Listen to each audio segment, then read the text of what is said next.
My unfaithful wife wanted open relationship and destroyed our marriage. My wife, Selena, 37, started a new job 4.5 months ago. With it came new friends. I, Damien, 36, disliked them immediately. Aggressive neo-activists, professional victims, with a perpetual victimhood complex. The kind who yell at you if you open the door for them, and yell if you don't. A game where you always lose. At first, I brushed it off, but over the past 2 months, I began to notice disturbing changes in Selena. We've been married for 11 years and have 2 children, Amelia, 10, and Tim, 8. The situation escalated. She accused me of all sorts of nonsense. I was, supposedly, evil incarnate because men have historically oppressed women. Whatever I did, things she usually appreciated suddenly became a reason for a scandal. I tried to remain patient. Our arguments usually ended with my phrase, "But I haven't done anything wrong to you. My only fault is that I love you." This would make her mumble and leave. The next day, it would start again. About 5 weeks ago, I felt a sharp, icy punch to the gut. Something was terribly wrong. She came back late at night, without warning. Her phone was unreachable. She was quite drunk, cold, and distant. The next day, complete detachment and accusations. I'm a controller. I'm making a mountain out of a molehill. This happened again. I tried to hack into her phone, didn't find anything definitive. But the suspicion that she had deleted mountains of messages grew stronger. However, I stumbled upon a correspondence with one of her strategists. They were discussing how Selena would approach me with a conversation about an open relationship. I realized my gut feeling hadn't failed me. She is cheating. In the correspondence, Selena wrote that she would talk to me about it on the second Monday of December. The kids are at their grandparents', celebrating an early Christmas. We were supposed to join them today. In the morning, at breakfast, she tried to start this conversation as if it were a casual thought. "What do you think about open relationships, Damien?" Fortunately, I was prepared. I had already turned on the recording. I had read a lot of forums and knew it was impossible to save this marriage. My best strategy was to leave, preserving my remaining dignity and self-respect. Now, everything is focused on protecting myself and the children. I didn't yell. I simply went into clenched jaw interrogation mode. Until this moment, she had been brazen, but her expression completely vanished when she saw my gaze. "Who is he? What do you mean?" She asks, feigning innocence. "If you want to talk to me, don't treat me like an idiot. Be honest. If you can't, what's the point of this conversation?" What are you?" I continued. "If you lie to me now, there will be no conversation about our marriage. I can see you're hiding something. It's obvious. Who are you sleeping with?" She started to say, "I don't. Oh my God, there's more than one." I interrupted her. "Just don't you dare lie. You've broken my trust. Either you'll be honest and we'll discuss this, or I'm filing for divorce. Our marriage ends right now. No arguing, no discussing, just divorce. Understand?" But she started to say. I interrupted her. "Tell me, understand? Do you understand that if you lie, I'll divorce you? Tell me. I know a lot. I read you like a book. If I catch you lying, it's over. Repeat that you understand." "I understand," she said. She confessed to 2 one-night stands during her meetings with friends. I asked for names, whether they were married, and if she used protection. Both are married. Both have children. Then she declared that she plans to sleep with a work colleague and intends to develop that because it's good for her, and I have no right to control her. What the hell? I learned the colleague's name and his wife's name. He's married, but according to her, they have an open relationship. which she also wants to achieve with me. She continued by stating she would set me up with one of her friends. One of them is apparently very interested. What the flip? I've seen this friend. I wouldn't touch her with a 10-foot pole. I said I wasn't interested. I asked for her phone. She dictated the pattern lock to me before going to the bathroom. I locked myself in the study. She panicked and started banging on the door. While she was knocking, I ran a deleted data recovery program on her phone and got tons of painful evidence. Half an hour later, I installed a spy app on it. I came out, gave her the phone back, and demanded she leave. She argued for a long time. I only answered in monosyllables. No remorse or regret.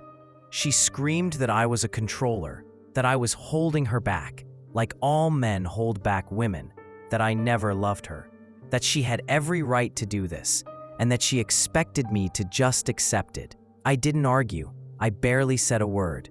I just packed her things while she was yelling. I stood by the front door and remained silent until she ran out of breath. Eventually, she reluctantly drove to her parents. As she was going down the stairs, I told her, "You are single now. You can do whatever you want. I am no longer controlling you. My lawyer will contact you in January." When she turned to respond, I slammed the door and locked it. Later, I watched via the app her discussing this with her strategists. They convinced her how strong she was, that she was demanding what she's owed and deserves better than me. They called my threats empty, claiming I wouldn't dare divorce her. Wanna bet? The most terrifying thing, they told her that if necessary, she could simply accuse me of domestic violence. One of them boasted about how she destroyed her ex-husband.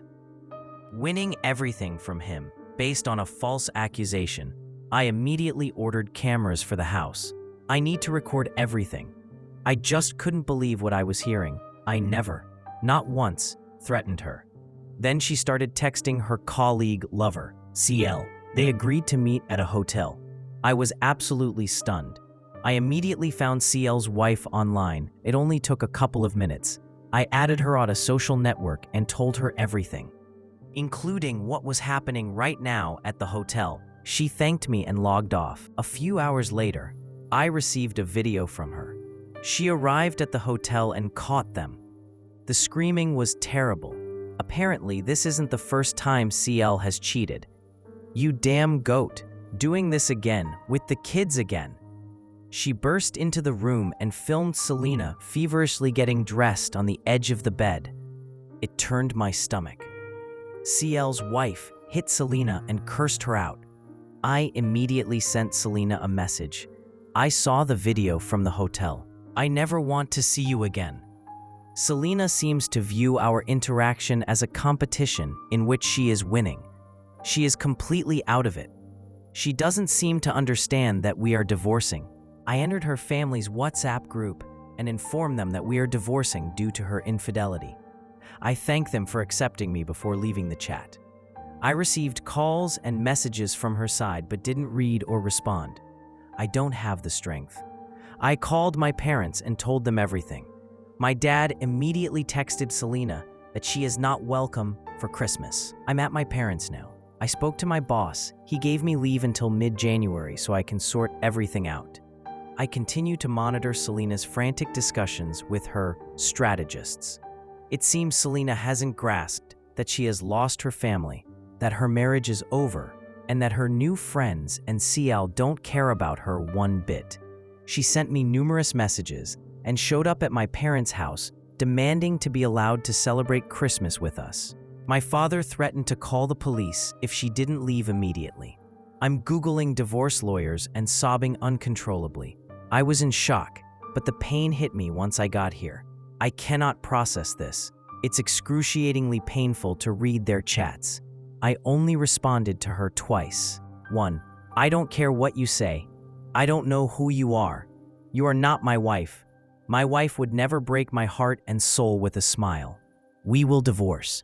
I don't care what you want. You no longer have the right to demand anything from me. It's over. 2.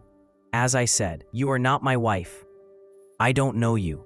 My wife would never condemn our children to the pain of growing up in a broken family.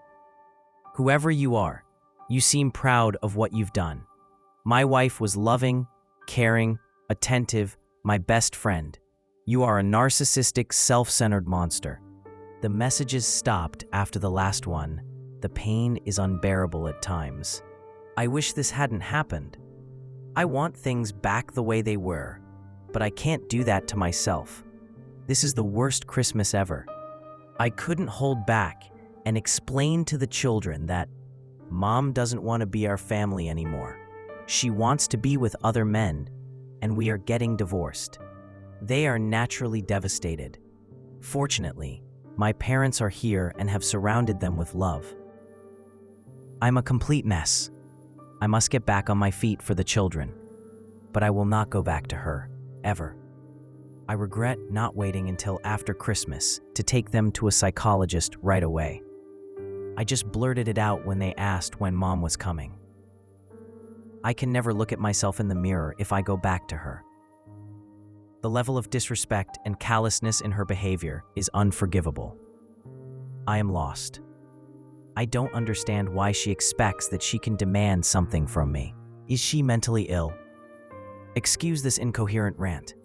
I just needed to vent. Since my last message, a lot has happened. I'd like to say I was in control of the situation, but the truth is, I've been a pathetic, sobbing mess since I last wrote. I was obsessed with Selena's chats with her strategists. They contained a lot of insane and hurtful things.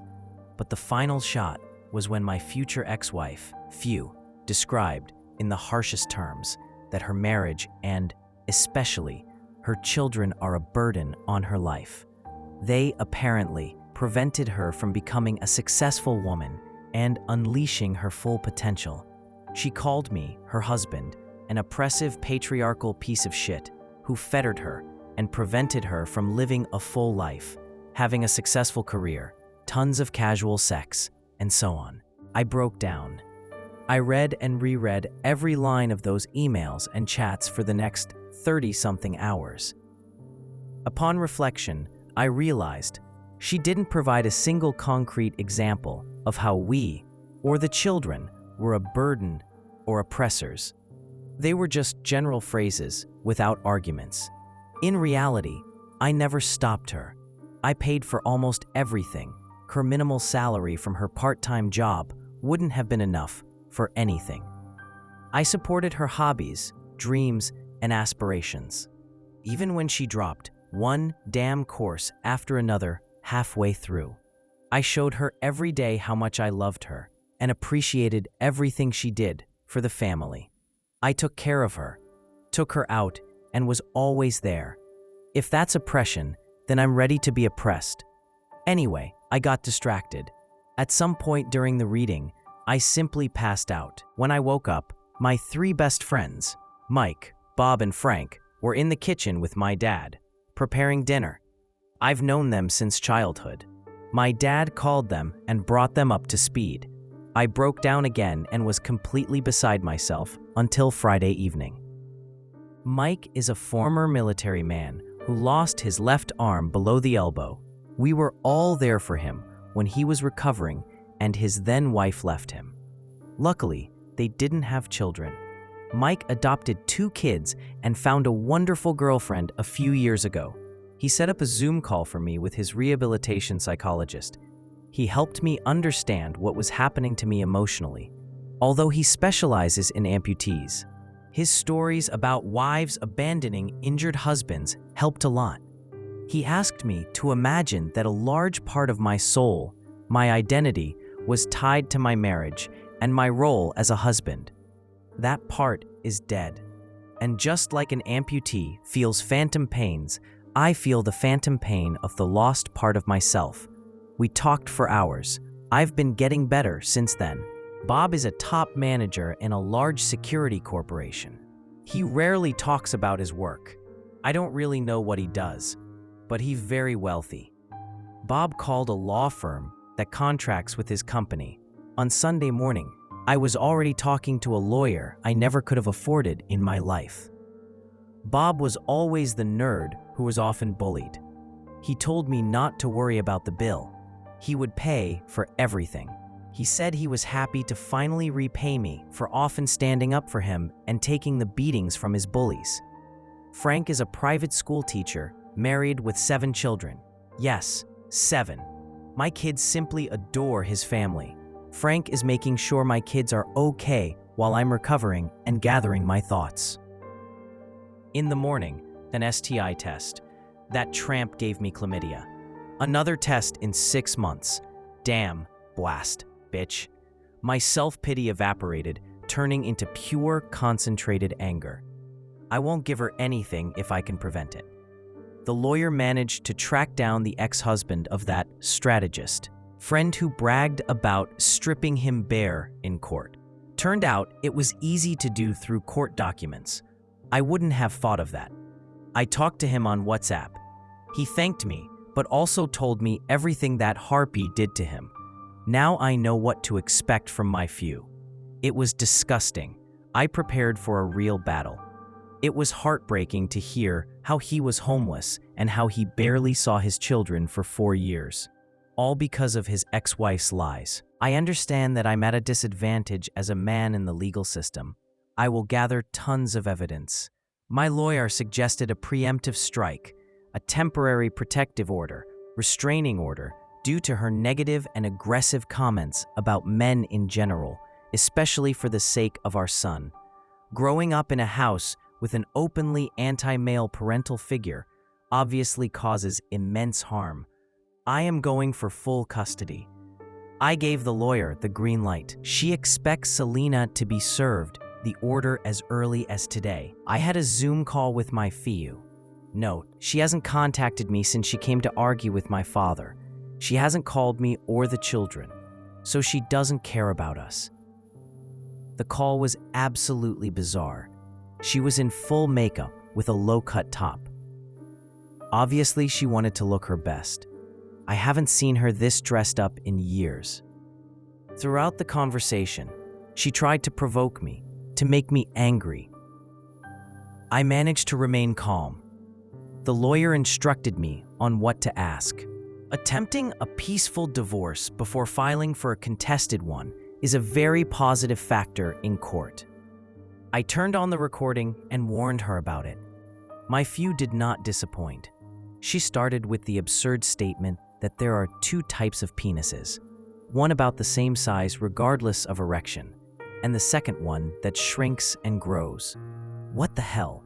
Who starts a conversation with their husband like that?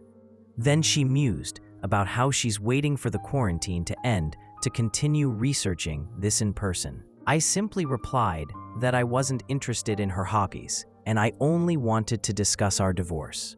She became openly angry when I didn't take the bait. At one point, she said she was going to the bathroom and muted the sound.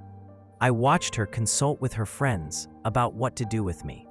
She cursed me several times simply for being a man.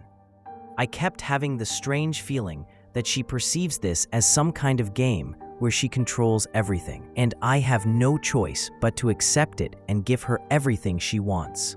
We didn't move an inch in discussing the divorce. I concluded, fine, contested divorce it is, and added, by the way, you infected me with chlamydia, and unlike you, I haven't slept with anyone, so you'd better go to a clinic. She just frowned, as if to say, you're lying, I don't believe you. I really don't understand what's going on with her, and I no longer care. I sent the recording to the lawyer. She was, to put it mildly, shocked. Everyone thinks my wife is crazy. Perhaps she is. Since the phone and subscription are mine, I can use the chat logs in court. It turned out it's completely legal to monitor my own device as much as I want. After our call, a frantic discussion began between the harpies, but I was able to detach myself. I no longer care what they talk about. The lawyer is confident we will win unless I've hidden something. It still hurts, but now I can perceive it as phantom pain. I've stopped pitying myself and am going all the way. No mercy. I need to protect myself and the children. I will be fine. The kids will be fine. I'll make sure they get all the therapy they need. My few will soon be a distant memory, and I will begin building a new, better life. Today I learned that she knew about the chlamydia and had been treated, but didn't tell me. She was joking and laughing about it with her new friends. She can go to hell. I'm getting a lot of feedback saying I'm strong, that I'm winning. Rereading my posts, I see my anger is filtered through the text, and I might seem confident. The reality is I'm not. I wish this had never happened. I want my family to be whole, to have a long, peaceful life with my wife while the children grow up. There are no winners here. My wife has gone off the rails, and our entire train is burning in the ditch. I don't know what's wrong with her. She refuses to see doctors about potential mental health issues and acts as if nothing has happened. She shows no remorse or regret. She behaves as if my unwillingness to accept her demands is completely unreasonable. Since D-Day, she has barely spoken to the children. I'm divorcing because I have no choice. Her behavior has left me no other path. There's no going back. I can never trust her again. I cry every night over my loss, and the fact that my children will now grow up in a broken home. It breaks my heart that the children essentially have no functional relationship with their mother. Question: how do I answer a child asking, "Why doesn't mom want to see me anymore? Does she not love me?" How the hell do I answer that? If anyone knows, tell me, because I don't. Every day I wake up and tell myself, my heart is broken into so many pieces, it can't break any further. But I'm proven wrong all day, every day. My wife still doesn't know I can monitor her communication, or she doesn't care. She is 100% convinced that I will never leave her, and that my reaction is completely unjustified. She continues to speak ill of me, our marriage, and our children to her friends. I don't understand why she hates us so much. We did none of the things she accuses us of. As I mentioned, my lawyer won a temporary restraining order, protective order. There was a hearing yesterday morning, but since there were no new direct threats, it was not extended. My lawyer suggested using the fact that she knowingly infected me as leverage to force her to agree to an amicable divorce. I wish we could separate reasonably. I hate that I have to see her as an enemy and always assume the worst-case scenario. Why is she trying to inflict maximum pain on the people who loved her? What benefit could she possibly gain from this? I would be grateful for any insight because it makes no sense to me. If it goes to court, I will likely have to pay her a lump sum for her share of the house and investments. I will most likely not pay alimony, and since she shows no interest in the children, I hope to gain full custody. The lawyer proposed trying to get her agreement to a friendly divorce. I agreed.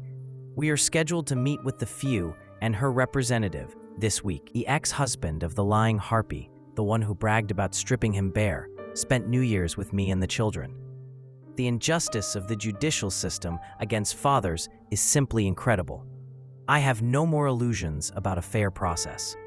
His ex-wife blatantly lied, and the court just accepted it as fact. No evidence. He barely saw his children, was forced to pay exorbitant alimony, and it nearly broke him. With the new evidence he is getting from me, he has hope. We both spoke to my lawyer. She suggested he hold on to the evidence until the meeting with Selena and her lawyer. If he acts now, we'll show our hand, that we have access to all their correspondence. My lawyer's goal is to divorce me from my wife as quickly and gently as possible. Now, I just hope I can be free. If she decides to fight, this could drag on for a long time. It drives me crazy. I just need release. I will post an update when the meeting is scheduled, or if we proceed immediately to a contested process. Unfortunately, the absurd situation continues. The meeting with my lawyer and the few was yesterday afternoon. She showed up 30 minutes late. She didn't bring a lawyer, claiming she didn't need one. Instead, she dragged along one of her new harpy strategists. Name withheld until the hearing. My lawyer gave me very strict instructions on behavior. Do not react negatively to anything they say. If they address me, respond non-confrontationally, or if possible, positively. If my lawyer puts both hands flat on the table, I must keep my mouth shut. They were late, and of course, without masks. The harpy immediately started insulting me and trying to provoke me. My few did the same. My lawyer tried to direct the conversation toward the divorce, but they just joked and laughed loudly at their own insults. It was awkward and shameful to watch. It became clear to me that my wife still believes this is a bluff. In her head, I cannot divorce her. Only she can file for divorce, and if she does, she will get everything. I just sat there thinking, what the hell is going on? I barely said anything substantive, only occasionally responding with something like, yes, you're probably right, or I really don't know. Finally, they calmed down a bit. My lawyer took the floor and began to present the proposed settlement for a friendly divorce. She started by saying that I was willing to be generous for a quick and peaceful resolution and pay her a large lump sum of $60,000 for her share of the house, investments, etc. My lawyer hadn't even finished the sentence before the few jumped up. Guided by her horrible-looking friend, she became ecstatic. The few wanted to know where to sign. My lawyer asked several times if the few wanted to review the rest of the agreement first. No, she wanted to sign immediately. She started discussing when she would get the money and that they needed to hurry to the pub. My lawyer whispered something into her phone and a hustle began. An older woman asked for our documents. We signed 2 copies. When we were done, this woman stamped them. I later learned she was a notary. My lawyer, barely containing herself, thanked the few and the harpy and said we were finished. They left, and my wife didn't even take her copy of the agreement, leaving it on the table. The lawyer looked at me and waited until they crossed the parking lot. Then she said, "Congratulations." She spoke at length about how this was the strangest divorce negotiation session of her career. She said she would only send a copy to the few after the judge's hearing, or if her lawyer requested it. Until then, it lies forgotten in a drawer. It seems, at first glance, that I am getting out of this divorce much easier than expected. The few can still hire a lawyer and contest it. My lawyer said she would use every possible connection to get a hearing with the judge as soon as possible. It will probably be a video call. I also hired a private investigator on the advice of the forums. He already sent photos of Selena kissing 2 different guys in 2 different bars yesterday, and she left for a hotel with one of them. So I have plenty of evidence if needed. I hope this is enough. My wife signed off on full custody of the children, a lump sum payment, no spousal support, nothing but $60,000, and I am free. Now I need to find that money. I have a plan, and Bob offered to cover the entire amount if necessary. I still don't feel like this is real. I fully expect her to pull out an aggressive lawyer, accusations of child molestation, and domestic violence at any moment. The lawyer advised me to maintain complete secrecy, pay for everything as usual, and change nothing. Don't talk to anyone we both know. Just sit quietly. Don't react. No initiative until the hearing. Now all I need is patience and hope for the best. The hearing was yesterday. I am essentially divorced. It will take 4 to 6 months to finalize all the paperwork, but at this point, no one can change the outcome. The only way to stop it is if my wife and I cancel it together. I am damn tired. I haven't slept. I don't know how many days. If I'm writing incoherently, forgive me. I just need to get this out. I hope I can sleep after this. My amazing lawyer secured an early hearing, just 12 days after filing the documents. No doubt she used her connections, but I digress. The weekend leading up to the hearing was insane. On Friday morning, a crowd of police officers knocked on my door with a search warrant. I was completely confused. I was worried about the children, so I asked if I could take them outside while they worked. Fortunately, they agreed. They didn't tell me much, but I got a copy of the warrant. I was so stunned I couldn't understand it. I think everyone who said my ex's behavior was probably related to drugs was right. It's at least one factor. The cops completely ransacked my house. I called my lawyer. She spoke to them, but the warrant was valid and nothing could be done. I didn't think of it then, but I have cameras everywhere now, just in case of false accusations. I have video and audio of everything. I could sue later, but honestly, I'm not sure I'll have the energy. Maybe just cut my losses and move on. I didn't know it then, but Selena and 3 of her Harpy friends were driving my car, high and drunk, and crashed into a house at high speed. They were all arrested. All were drunk, and all had drugs. They were seriously injured in the accident. The one in the passenger seat is in critical condition. It's unknown if she will survive. The main Harpy, let's call her Henrietta, the one who boasted about lying about her ex-husband, was driving. Her ex-husband, with whom I befriended, let's call him Henry. Henry and I have become genuinely good friends. I contacted him after the search. Fortunately, the police found nothing at my place. I gave a statement. Selena no longer lives here. She's at her parents'. I don't know what she's doing. I didn't give Henrietta, the main Harpy, permission to drive my car, etc. When I entered the house, I just broke down. Everything was overturned and destroyed. It was the last straw. I called my father. He took the children and me to my mother's. While I was sobbing on the back porch, drowning my sorrows in Mom's incredible comfort dinner, my father gathered 26 friends and relatives. They completely cleaned and restored my entire house, every room, clothes, dishes, furniture. They even washed the ceilings and walls. My house has never been so clean. They fixed all the little things, including wobbly doorknobs. I don't know how I'll ever repay them. Over the weekend, I went from having suicidal thoughts to being relatively normal, all thanks to them. The police found more drugs in Henrietta's house. Her boyfriend wasn't there, and neither was the nanny. The children were alone. Child Protective Services took them. Henry, Henrietta's ex-husband, received temporary emergency custody on Saturday. By presenting the judge with the chat logs, which I gave him, as well as the facts of abandonment and drugs, he obtained custody without much trouble. Henry is ecstatic. He barely saw his children for 5 years and was just saving money for a court fight when this happened.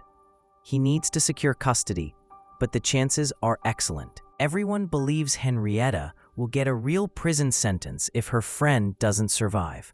After that, he will try to sue for alimony and compensation, but honestly, he doesn't expect much. He doesn't want to waste time in court. He wants to be with his children. I realize that Henrietta very much neglected them. Bob, my top manager friend, came through again, finding Henry a rented apartment through acquaintances. I realize I know almost nothing about Bob's personal or professional life. I'll need to fix that. To reiterate, Henrietta was driving when they, drunk and on drugs, crashed into the house. Because of this, search warrants were issued for the residences of all participants, and Selena was still registered at my address. On Sunday, I decided I'm selling this house and leaving. I'm afraid this might happen again. That same Sunday, Selena's parents called me. Their house was also searched. After visiting their daughter in jail on Saturday, they no longer believe a single word she says. It turns out she lied to them about everything.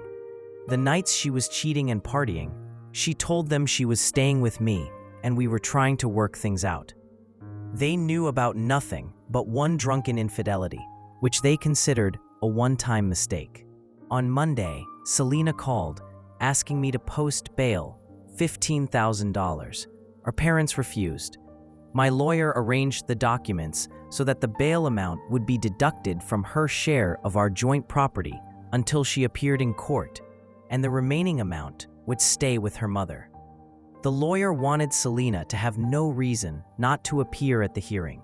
Selena had no choice and signed. She was released on Monday afternoon. Her parents told me she refused to comply with their living conditions, stop using drugs, rehab, open this policy, break contact with friends. She left on Tuesday to live with some of her new acquaintances. On Tuesday, she did not appear at the hearing, presenting the judge with all the evidence, including the weekend's events. I won full custody. The division of property is according to the agreement we signed. Everything was quick, just 30 minutes.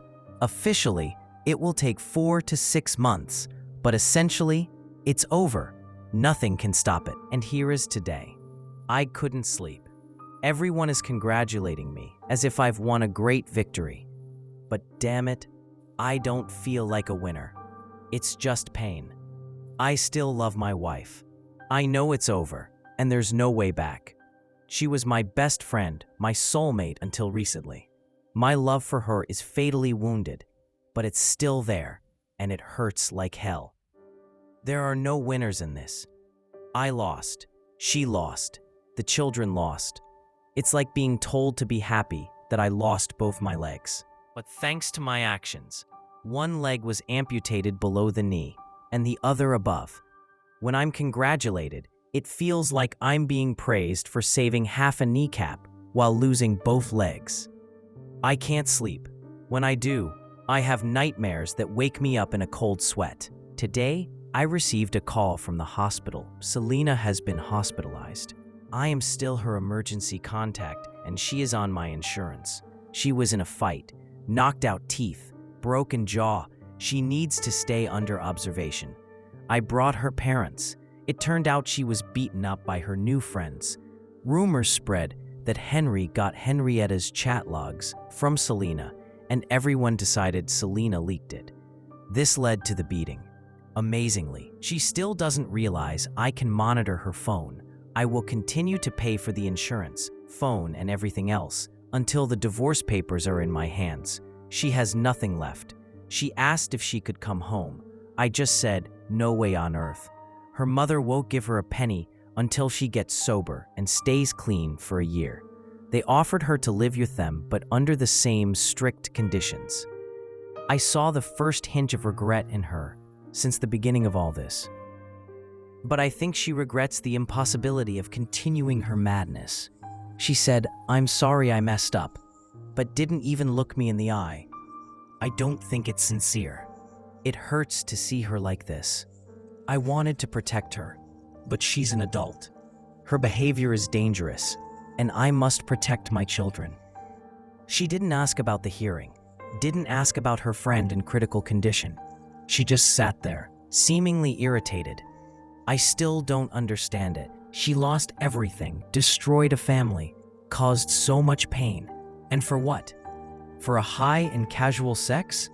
I'm going no contact until she cleans up. I can't deal with this madness anymore. Many are writing to me asking for an update. I was going to write yesterday, but I didn't have the strength. I'm depressed and very, very tired. I barely sleep, and I have nightmares. Good news, the kids are okay. My father is a champion. We went skiing with him and the kids at his dacha. It was great. I have practically no contact with my ex. I spoke to the nurse of the critical harpy, the one who ended up in the hospital. She woke up but is in terrible shape. The nurse said none of her friends bothered to visit her. They contacted her family, but they refused to see her. I was afraid the people who beat Selena would come after me and the kids. I asked the nurse to talk to her because I felt I needed to know what happened to my wife since she got involved with them. She started by asking, "Want a blowjob for $20? Awkward, to say the least. I offered her $50 in exchange for information. Here's what I learned.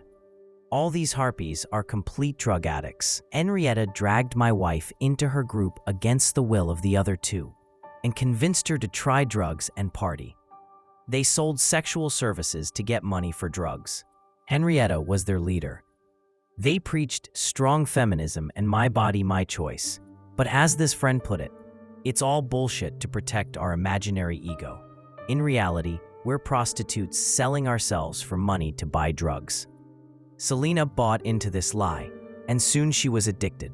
Once she was hooked, she started selling sex to pay for drugs. It's hard to hear that the person you loved most in the world turned into a prostitute to satisfy her addiction. This explains why she only cared about money. She said it was mostly meth. No one is visiting her because she stole, cheated, abused, and lied to everyone in her life. She told me, without blinking, that she was sad she survived.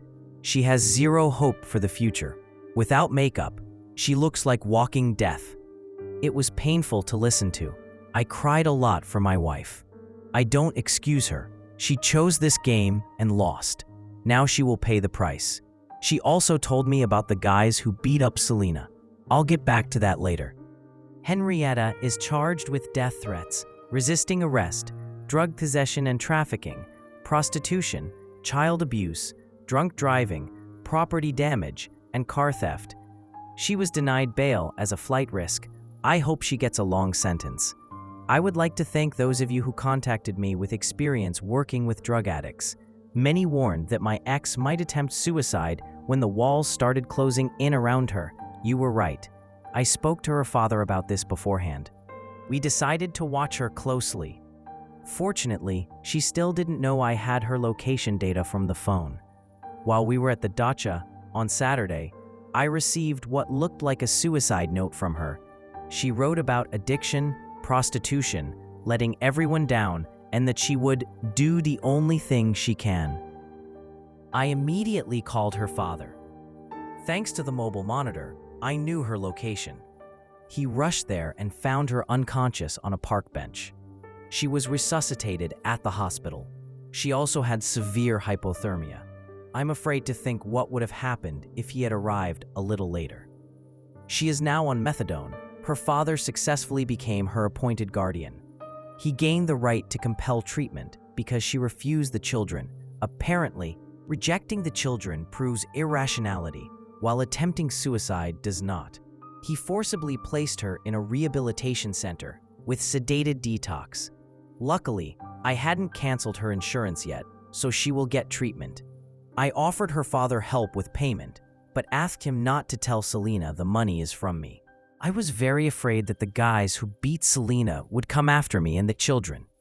Henry decided to deal with this since he benefited from the chat leak.